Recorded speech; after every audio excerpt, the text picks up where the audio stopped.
Welcome to my YouTube channel Bangali recipe. আজকে আমি বালি ছাড়া ভুট্টা ভেজে দেখাবো।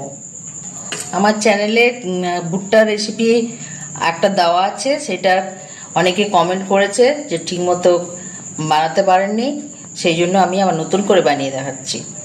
সেই জন্য আমি এখানে 2 টেবিল চামচ সাদা তেল নিয়েছি, হাফ চামচ থেকে কম লবণ নিয়েছি, আর এখানে ভুট্টা নিয়েছি। এবার আমি বালি ছাড়া ভেজে দেখাচ্ছি। তার জন্য গ্যাস আমি ধরিয়ে একটা কড়াই বসিয়ে দিয়েছি।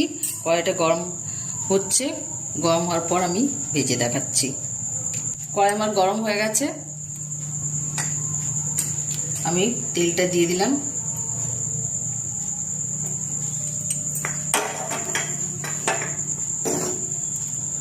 লবণটা দিয়ে দিলাম।